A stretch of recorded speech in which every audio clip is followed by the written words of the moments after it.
taking the kids to Brownwood later, so I'm trying to track the weather and find my... When you say taking the kids to Brownwood, is that like a euphemism for the bathroom? Might as well be.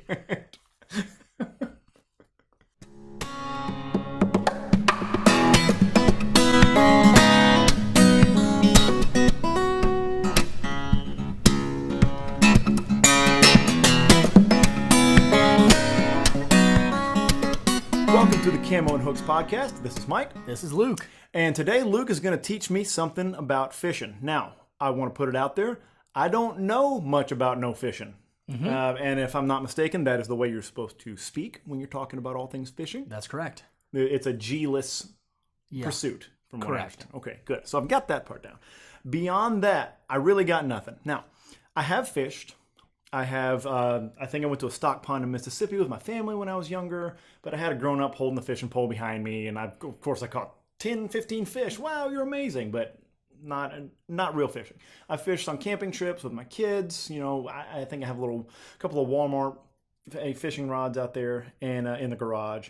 And, you know, we've caught a couple of things here and there and had some laughs. But besides just tossing worms in the water and catching something on a camping trip, mm-hmm. I got no experience, man. One of the fishing rods, it has Elsa from Frozen on it. So, yeah, no, that's a good one, though. Yeah, and that's, from what I was told, that's pretty high end. So right. I don't want to brag. I don't want to make this about the gear and about the equipment, Sure. But I feel like that gives me a little bit of an edge. Gear shame me with your Elsa Rod.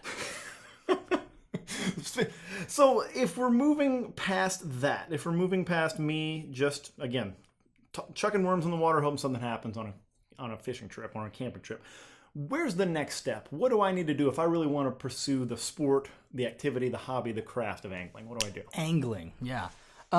So let's be super clear here. I love fishing. I absolutely love it. Generally, I've got a rod and some tackle in my truck, and if I get an hour window of time and there's some water, I'm going to stop and try to catch a fish. Right. And you just did that on your YouTube channel. You went down to Brushy Creek just down the road here. You've had like an hour in the middle of a work day. Yeah. And you just, walked out there and fished. Yeah. I dropped the kids at school. I didn't have a meeting, for a little bit. So I just ran down there and I just tried to catch a fish, and I was lucky to catch a fish that time. So in, trying to teach you about fishing, I think, as a service to our listener, I should say that... Did he leave the S up? No, he didn't.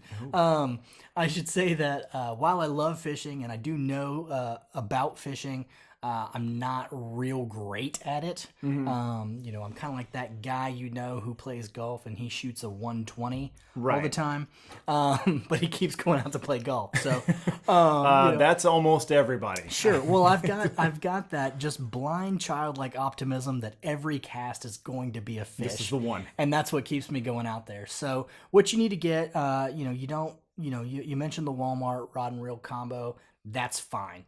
If you're just getting started, there is no reason to go out and drop, $250 on a Shimano reel and then, and a separate rod. You can buy them separately. Sort of the further along you get, and if you want to advance your gear, you can buy high quality reels, high quality rods. You put them together yourself. But I don't feel like that's necessary if you're just getting into it. Just go get a combo, right? That's going to be a rod and a reel already put together for you. It's going to save you some time, save you some headaches, save you some money. And now, is this just like it is with learning bow hunting, anything like that? If I were to go buy a Hoyt Defiant today, there's a lot I couldn't get out of that bow. There's just a lot skill-wise I couldn't get out of it without a lot of practice. Is it the same kind of thing? I mean, are you going to see when you do invest in that next rod and reel, like if you get the good stuff, are you going to see an improvement, or are there just things you can't get out of it until you're good enough?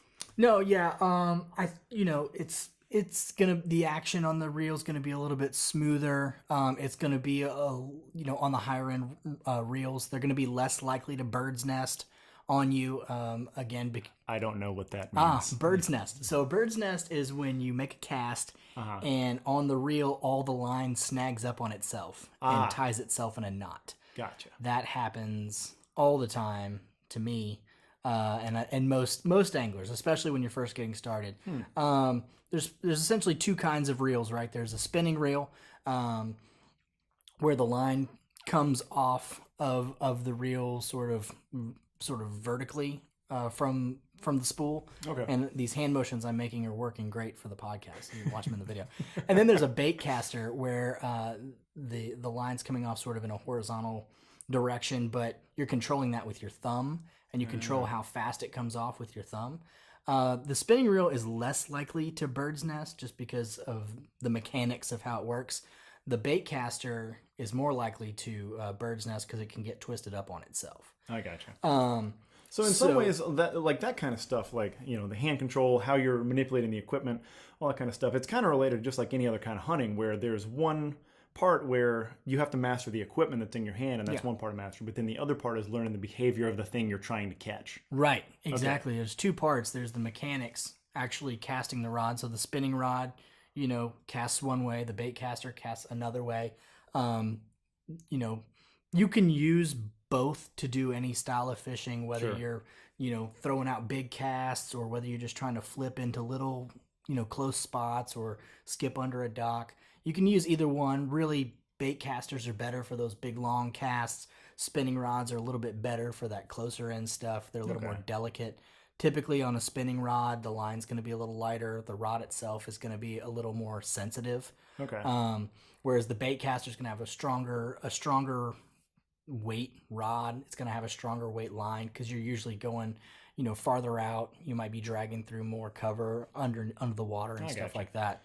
And something I see people talk about, and it kind of mystifies me too, is they talk about the strength, the tensile strength of the rod, or things like that, or the strength of the line. So, you want to pick the right tool for the right task, obviously, but what is it that keeps me from, like, I don't know, the same line that I would use out in the ocean on a bigger fish, a deep sea line, something like that. I don't know, that's different, not like a marlin, but, what's wrong with using too much rod or too stiff of a rod if you're just going down to the creek? There's really nothing wrong with it, but what you get with a lighter rod and a lighter line is a lot easier, a lot more feel, right? Okay. So if I'm trying to catch, a 4-ounce bluegill, I want a light rod with light line so I can feel when that fish hits that. Right, and that fish just isn't big enough on that bigger, stiffer rod. You might not even notice that you were getting bites on it because it's not as sensitive. Sensitivity. Right. And then the flip side of that coin is, you don't want to take that light line and that light rod to go try to pull in an 8-pound bass. I got you. It's going to snap the line right off. So the lesson is, even if your rod is too small, it's the sensitivity that matters. Okay. That's what matters. Okay. Exactly. Good. Exactly. That's the kind of takeaway that I need from this stuff. Mm-hmm. All right, well, that's interesting because that's the kind of stuff, again, in not having worked with the tools of the craft, it's just that's the kind of stuff that flies over my head, So where do you start in terms of the second half of starting to learn about, now, I will say the caveat here is I know the answer is go fishing. I know the first part of the answer is go fishing. Do it more. But how do you describe that process of getting to learn fish behavior? Because, when you're hunting animals, that's one thing. They're on the ground. You can follow them. You can see them. You can observe them. I mean, fish, they're underwater. That's, by their very nature, that's what they do. And you can't really observe those things. So what is that process like? So, again, I have some of the basic knowledge of that. Definitely not a professional by any means. Right. I try to watch as many fishing shows and as many fishing videos and read all the blogs that I can to learn what I can about how fish act. Some of the basic stuff that's good to start with that about is, the weather is going to affect what the fish are going to do. If it's real bright and sunny and hot, typically they're going to be a little less active and they're going to be deeper because they want to get cooler. Right? If it's overcast and maybe a little bit cooler, then they're going to be a little more active because they feel safer, right? They don't feel like you can see them as well. Because they don't think you can see into the water as far and that kind of stuff, right? Just like pretty much any animal, right before a front is a great time to go fishing because the barometric pressure is going to get the animals moving around. What they're going to do when the weather hits, like when it starts raining, is they're going to bed down and they're going to hunker down somewhere and want to stay there until the weather is over. Right. So they can feel, much like, my grandpa and the screws in his knee, start to ache when the rain's coming, right? They know it's about to rain. So they get active and they want to eat and fill up their bellies so that they can go bed down during the weather and wait that out. So that's why I see so many guys, or I've heard so many stories, I heard conversations about, like, I want to get out there before the weather hits. Right. Like, okay, so that makes sense. It's not just like, hey, this is my last chance. They're thinking about opportunity. Right. They're not thinking, oh, I can't go Tuesday because it's going to rain. They're thinking, I want to get out there Monday because it's going to rain Tuesday. And I know they're getting active right before that rain starts.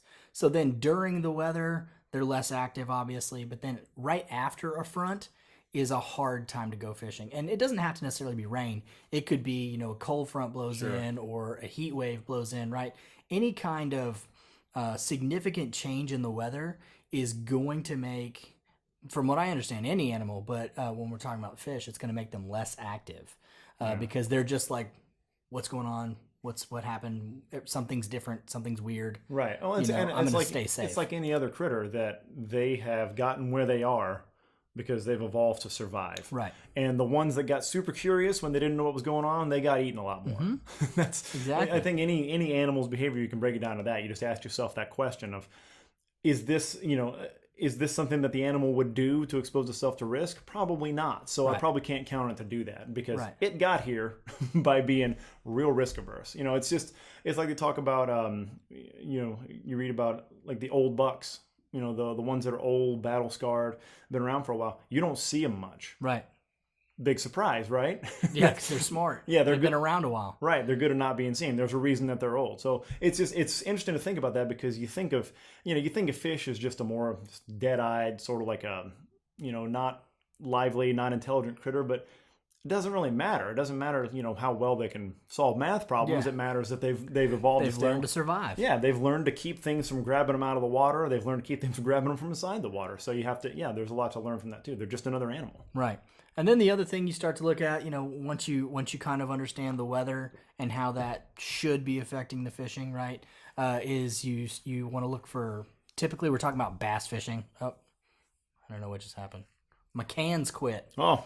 But just have to do it live. When we're talking about bass fishing, because we live here in Texas and we bass fish, right? So that's what we're talking about. You want to be looking for cover in the water. So if there's a tree laid down, or if there is, a dock you can fish under, or some kind of structure in the water, they're going to hang out there a lot of times because they're going to feel safe around that. Also if there is a spot where maybe a creek or a river feeds into the body of water you're fishing, that's another good spot because what's going to happen are those little bait fish are going to come down those creeks into the water. And they're just going to dump out right into that mouth of that body of water. And the fish are just ready for it. Huh. That's what they're looking for. Huh. Do you see, so when you go to little spots like you're talking about, I mean, do you see other fishermen kind of crowding around the same spots? Is there the same kind of thing that you get in hunting and other things where, people are kind of competing for spots a lot of times? Yeah. I mean, that's kind of a big deal, in hunting, you want to keep your spots.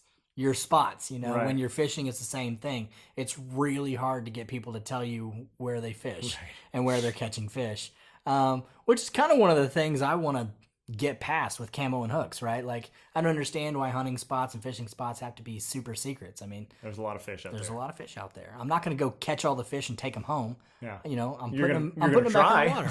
I'm going to put them back in the water, Yeah. They're going to be there next time you come back, right? I'm not going to catch them all. I'm not going to stand there for 24 hours a day and catch all the fish, so you never get to. And so my perspective, as we've kind of talked about before, is that I'm really in this whole game for the meat.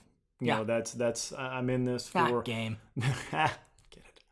So I guess where I start to get mystified too is I always see, I know there's catch and release, and I know that guys are catching fish and throwing them back and everything like that. When do you make the decision like, hey, I'm going to eat this fish? Or, I mean, are there regulatory reasons you can't eat fish? Are there like taste reasons? I know you mentioned to me once that a lot of fish are real bony, so they're not.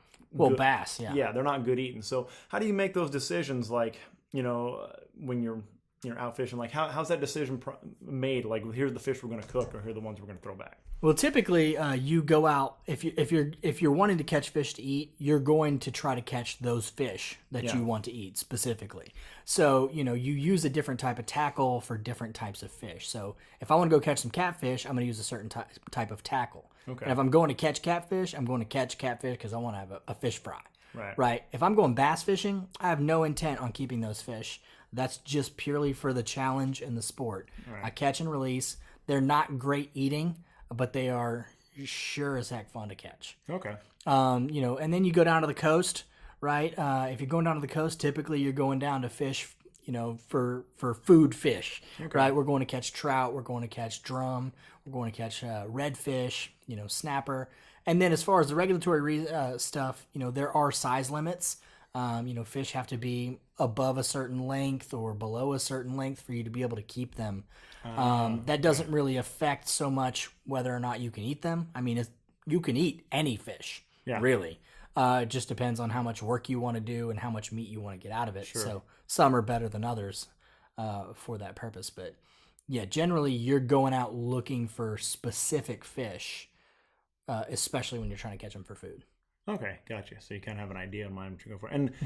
And like anything else, I'd imagine your equipment changes. Yep. Based on what you're looking for. I mean, whether you're fishing for trout, drum, or whether you're fishing freshwater fish, I imagine the equipment changes. I imagine bait is probably the thing that changes the most, right? Because those things are going to live in different ecologies. They're going to eat different things. So exactly. So you know, if you're freshwater fishing, you know, you can go down, you know, to Walmart and get a little tub of worms. You know, or you can find your local bait shop and get minnows. You know, if you're going down to the coast, you know, you can get live bait as well all over the place. You know, live shrimp and all that kind of stuff. But then, of course, there's a whole list of artificial baits out there, and those are going to vary from species to species and freshwater, saltwater. It's probably an entirely different podcast by itself, talking about tackle.